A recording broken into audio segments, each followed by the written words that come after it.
Well,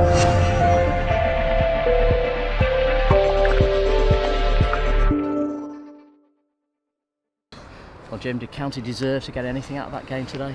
Not really, no. I thought there was elements of our structure that sort of suggested that we might be able to contain them and create opportunities, which we did in the first half.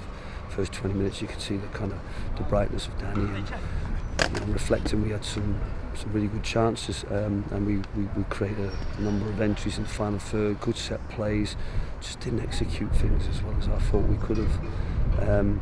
But they kept asking questions down our left-hand side, and they got change after change.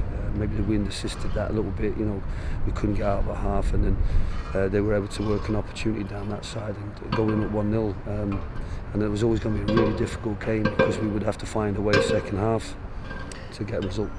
You made a change, obviously, to try and address that at half-time. But the second goal's a real killer, isn't it?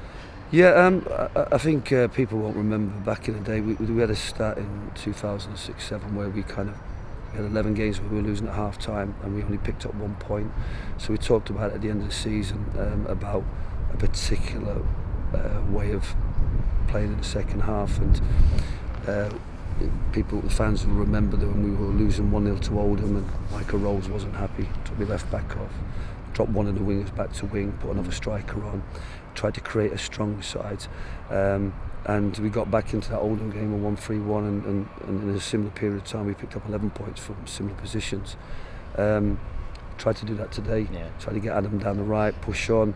I just didn't think that there was I just think their passes were better, they're kind of showing and being a platform was far better, and then I was able to spring runners through those little gaps that they created. So I just didn't think there was times when we looked like we'd break but just couldn't get that pass off, or we delayed it, and we had a little go at the end to get something back in and give our fans something to shout about. But I just thought that unfortunately just with the strong side that we were trying to create, we just looked weak, and they were able to get in too easy for a second goal, and then that was always going to be very, very, very difficult for us to get back and win the game. You mentioned Danny Lloyd, and he was a bright spark today, probably the closest we came to scoring the header in the first half, the free kick in the second, and he did provide an outlet for you today, and it's quite apparent why you were keen to get him back again. Yeah, I think his goal threat, his assist threat is definitely there. I looked at some of our other players and I think the goal threat, the assist threat wasn't there. And then you look at the midfielders, you think, well, you're there to screen and support, you're there to link play, and are they doing it? Are they even breaking their shape, allowing the wingers to go and be creative and go and add a second attacker, a third attacker? I just thought that some of our players didn't shine today. A lot of raw edges on several players. We can make excuses, distractions, fatigue, travel, wind. We can make loads, but you've got to play under those all kinds of pressures and still be able to make good decisions, still be able to technically clear your lines, make good decisions. And unfortunately, the more questions they asked, the more answers they got, unfortunately. It's been a strange month because you've gone. There's been a lot of positivity around the club, but you've gone through the month without a victory. But ironically, you look at what happened with the top 7 today, and you're still only a point adrift of the playoffs. So there's still a very, very real target for you now with the changes that you've made and the fresh squad that you've got. We can't be looking with great positivity, optimism when you see a performance like that built upon the Sutton game and then other games. We unfortunately, our hybrid players or part-time players have got to play at their max, and that's really hard over the course of the season. So maybe the efforts they've put in and all the work that they've done is going to take a toll at some point.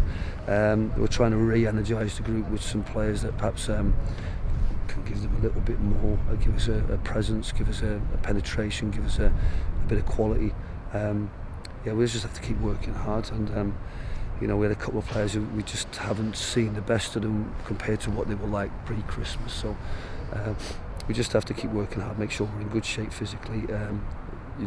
Maybe look at our weaknesses, protect ourselves against them. Because unfortunately, we don't seem to be able to learn from, say, certain things in the game and then whether that be a short corner, whether that be the strategy that they're trying to play out, or where they're dropping the ball. We just seem to be reactionary all the time, and I think that good players really kind of smell what's happening and they're already on it and positioning and proactively getting the ball back. And I don't think it's a fitness thing or a mental fitness. I think it's just really being switched on and engaged and recognising what's going on, and whether that be attack and defence. And so in that sense, I felt that we were second best in that department all the time. Appreciate your time. Safe journey. You're welcome. Thanks.